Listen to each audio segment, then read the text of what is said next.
சென்னை போரூரில் உள்ள காரம்பாக்கம் பகுதியில் அமைந்துள்ள ஸ்ரீ சிவவீர ஆஞ்சநேயர் திருக்கோவில். இத்திருத்தல வரலாறு இராமாயண காவியத்துடன் தொடர்புடையது. இங்கிருக்கும் மூலவர் சிவவீர ஆஞ்சநேயரின் விக்கிரகம் ஸ்ரீ ராகவேந்திரா சுவாமிகளின் முந்தைய அவதாரமான ஸ்ரீ வியாசராயர் சுவாமிகள் பிரதிஷ்டை செய்யப்பட்டது. கிபி 15ஆம் நூற்றாண்டில் விஜயநகர சாம்ராஜ்யத்தில் விஜயநகர பேரரசர்களுக்கு குருவாக இருந்த ஸ்ரீ வியாசராய சுவாமிகள் தென்னிந்தியாவில் பிரதிஷ்டை செய்த 700க்கும் மேற்பட்ட ஆஞ்சநேயர் விக்கிரகங்களில் இதுவும் ஒன்று என்பது குறிப்பிடத்தக்கது. இங்கு பக்தர்கள் ஆஞ்சநேயருக்கு சமர்ப்பிக்கும் மட்டை தேங்காய் பிரார்த்தனை மிகவும் பிரசித்தி பெற்றது.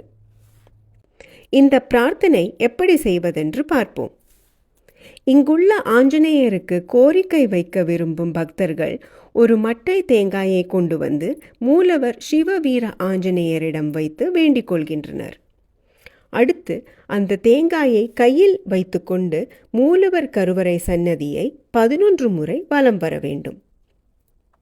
அதன் பிறகு அந்த தேங்காயை கோவிலில் கொடுத்து அதற்குள்ள எண்ணெய் பெற்றுக்கொள்ள வேண்டும். இந்த மட்டை தேங்காய் கோவிலில் வைக்கப்படும். இந்த பிரார்த்தனையை செய்து ஒரு மண்டலத்திற்குள் பக்தர்களின் நியாயமான கோரிக்கைகள் நிறைவேறும் என்பது பக்தர்களின் அனுபவமாக உள்ளது. வேண்டுதல் நிறைவேறியதும் கோவிலுக்கு வந்து தங்களின் மட்டை தேங்காயை திரும்ப பெற்று மட்டையை உரித்து தேங்காயை உடைத்து சுவாமிக்கு நெய்வேத்தியம் செய்கிறார்கள். சிவவீர ஆஞ்சநேயரை இப்படி பிரார்த்தனை செய்து வழிபட்டால் திருமண பாக்கியம், குழந்தை பேர், மகிழ்ச்சியான குடும்ப வாழ்வு, வேலை மற்றும் தொழிலில் முன்னேற்றம், உடல் உபாதைகள், கடன் தொல்லை, செய்வினை தோஷங்கள் போன்றவை நீங்கும் என்பது பக்தர்களின் நம்பிக்கை.